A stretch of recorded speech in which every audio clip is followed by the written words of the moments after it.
I mean, there's no one in my family, there's no one in my town to look up to or to like get that from. And I know a lot of girls say, oh, I wanted to be a ballerina when I was a kid too, but I wasn't really around those kids. They were all like athletes and they weren't into the arts. So I don't really know, but it happened, and I'm grateful for it every moment. And I'm grateful that my mom was like not a stage mom, but she was or not like the stereotypical dance moms that like pushes you into things, but she was kind of more of like I don't know, she was just very attentive. Like she'd ask me questions after dance classes like, okay, well, what did you learn? If I stopped having those moments of like learning in class, she'd be like, well, I'm not paying for a class where you're not learning, so we're going to go to another dance studio, and you're going to be in a different class so that you are learning something. So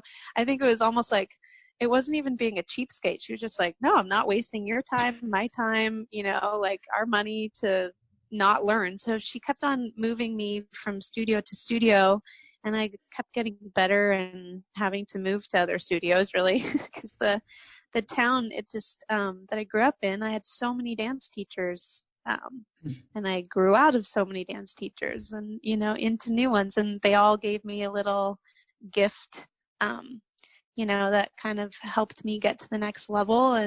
And I basically auditioned for San Francisco Ballet School when I was 13, and it was a summer intensive audition. And I remember going there, and we went to San Francisco, and I was so nervous, but I showed up like eating an In-N-Out burger and having a milkshake. My hair was a mess. I always have these like baby hairs, and so it was never slicked back, and I had big ears and just like an awkwardly long body, and super skinny. So it was just like I was just super awkward. I had like 2 leotards that I would like, go from black, and, I had a hole in my tights, and we pull up to this big, gigantic ballet studio building where all of the studios are like kind of equivalent to like a football stadium, in my opinion. It was like they were massive. There's a real piano and a real pianist playing for class, and there's these like famous dancers that I had read about in magazines that were walking around because the company is on the 4th floor and the school's on the 2nd floor, so you kind of sometimes you see like the celebrity ballerinas. So I was totally in over my head. There were these like sisters that showed up that were so talented. They like could get their leg behind their head. I was super, super unflexible until I was doing it full time. But somehow after all of that, I get a full merit scholarship to go to the summer intensive, and that changed my life forever. So I basically got invited to come back for the year-round program, and then within about a year, I went from level 6 through 8, which is the highest level, and then I got an apprenticeship, this is like insane, by the way, because there's girls that have been in the school, by the way, for like, their entire lives. Like they basically crawled into ballet class when they were born, and then they're still there, and they're like way better than I was. And I worked my little patootie off because I was, I was so far behind really in my schooling, but I loved it so much. And I was like, I think that actually the love for dance, got me a position in the ballet company. So I was hired at 16 years old at San Francisco Ballet, and like my dream company, and the rest is history. It was a dream come true. It was a really cool career, and I'm so grateful that I did it first because it's also the hardest career that I've done so far. And so I definitely couldn't have done it in reverse order because I don't think it works like that, first of all, but second of all, I don't think I could have done it. It's a really challenging profession, and check off my list of things to do before I die. Well, good. Well, it's good you got that out of the way early. Yeah, exactly. Well, that's the only way you really should do it. Yeah. You have to be young and naive to get through it sometimes. It's just so hard. Yeah. So you mentioned, I guess, the love of dance as being kind of one of the distinguishing factors, but was there because you've mentioned a few times that you weren't the most talented person, at least in your eyes there, was there anything else that you maybe were doing at that same time, or things you were reading or people you were talking to in the Yeah. dance world that you think helped propel you from where you were to being in the company at such a young age? I think I was kind of like a puppy dog, like in the sense that, and my dad gave this to all of his children. We have this thing called loser's amnesia. Like we never remember losing. We only remember like the good things in life. We're Yeah. like, oh, I played so well today, and my mom, will be like, you lost the tennis match, and you're like, did I? Oh my gosh, wow! Like I played so well though. Like how did I lose? It's like we don't remember losing. And I think that really actually was a huge asset to like making it and kind of sticking with it for as long as I did. Mhm. The fact that I was never afraid to ask for help. If there was a dancer that I really looked up to, I wasn't afraid to walk up to them and just ask like, hey, how did you do that? Because I want to do that and I don't know how. And they would it's interesting when you ask for help and you're open to receiving, Mhm. people will give it to you. And so I was always kind of receptive, and I was also everybody's biggest fan, which surprisingly, or maybe not so surprisingly, in the performing arts, it's a highly competitive industry, and I don't think people remember to be supportive of each other because we're all in it Mhm. together, and so I was always really supportive, and it was like I think it was a very genuine support. It wasn't like trying to get something from someone. I'd just be like, wow, that was amazing, you're incredible, like bravo. And that goes a long way, because then you have a group of people that know that they're loved, and so they feel safe to love you back, and it's really cool. So I actually had a great career. Of course, there's a lot of downsides to being in a ballet company, as far as, just like having to watch your weight constantly, and, always auditioning, and always, things. But again, I have loser's amnesia, so it's like it's easier for me to remember all the good, especially looking back. It's like I kind of forget until I watch a ballet, video or something, or I go see the ballet. I'm like, oh God, I remember I had to do that part. And I was like, my foot was broken and pretty much like didn't know the ballet, and the costume didn't fit. So it's like all the memories kind of do come back. But but if I look back, it was beautiful, beautiful memory. Yeah. Well, that's a good thing to look back and remember. So hmm so you were in this world, let's say from 2004 to 2015, or roughly somewhere around Yeah. there. So how did the dance world evolve between, or at least evolve to you personally, between the time that you were first accepted at 16 to when you chose to leave in 2015? So like, how did the dance involve? Is that Yeah.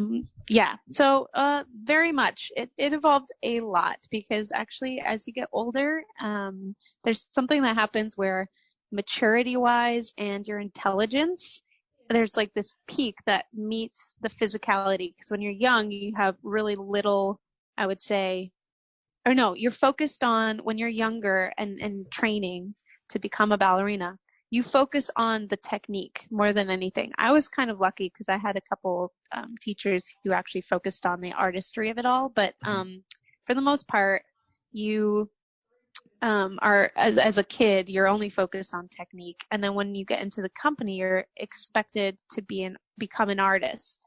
And the technique is like the backbone, but everything else needs to develop. So there's this really cool thing that happens with dancers after about, if their bodies can last, long enough, there's this thing that happens. It's the technique and the physicality of dance, and then the artistry and the kind of like intelligence that you've accumulated over the years, the knowledge, kind of meet at this point. And that's what I call the peak of your career. And I felt like I got that basically like the week before I left San Francisco Ballet. I was like nailing it. I got the peak. And then it was like, I'm gone. Bye. It's like, So I left at a high point. I felt very proud of like the artist that I was, and all the experience that I had kind of getting to that place. There's a lot of blood, sweat, and tears that go along with anything that you want to do if you want to become great at it. But it was worth it at that one, peak moment. And then I went to Broadway and at my peak, and then I kind of, it was such a different world that it didn't really matter. It was like, you have to be good at so many things on Broadway. Whereas in the ballet, it's like you're just focused on ballet. I mean, Yeah.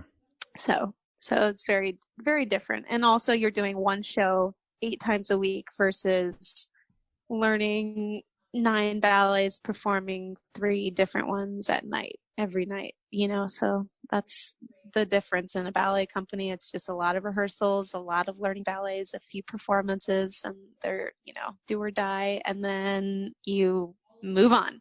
But with Broadway, it's like you're on that train for a while. As long as the show stays open, you're still doing 8 shows a week, and so you can kind of jump on that train. I mean, you still have to do it every day, twice a day sometimes. It's a totally different thing. I would say it's similar to like sprinting versus long distance running. Broadway being the long distance running. Sure. So what was it that made you want to move from ballet at your peak to then going to Broadway? Well, to be honest, so there was this performance that we did, like, I think 8 or 9 years before I went to Broadway, where they had me sing. And this is the first time I had ever sung. I didn't sing Happy Birthday to my family as a kid. Like, there was none of that.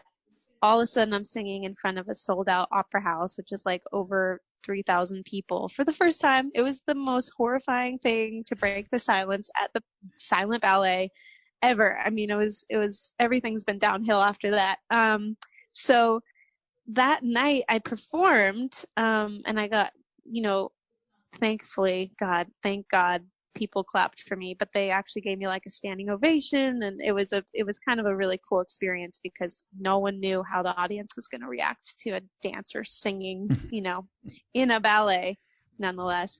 And that night there was this choreographer sitting in the house, named Christopher Wilden, and he was the director and choreographer of An American in Paris on Broadway. And so he saw me that night perform and sing, and then like 8 years later, when he was casting this show on Broadway, he actually asked me to join the show. And I was like, at first I thought, the ballet is not really a revolving door. Like, if you leave, you're gone forever. You don't just come back. But what was really cool of my director, he ended up letting me take a quote leave of absence for 6 months to go perform on Broadway.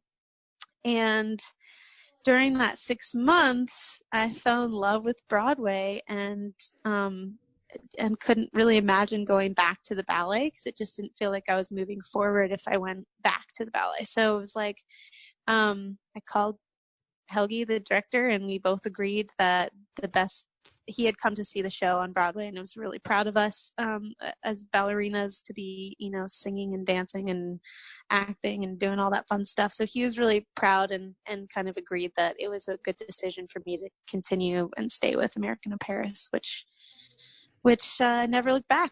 It was awesome. It was a great experience. But it happened, like the audition started 10 years before I did the show on Broadway, really. So it was a slow transition, and it was really easy to do because I knew the choreographer and director on Broadway, and that made it so much more welcoming and less scary. It felt really exciting, and the fact that I had San Francisco Ballet supporting me was like dreamy. I was like, wait, I have a job if I want to go back. Like, that's amazing. So it wasn't really a revolving door in that sense, but God, it was dreamy. That's all I can say. Yeah, very good. Dreamy. So what did it feel like then packing up in San Francisco, and then obviously you had to live in New York? Yeah, well, it was exciting. I mean, let's be real. It's not like a bad city or anything. New York is incredible. And we ended up finding this place in Upper West Side, which I absolutely love, and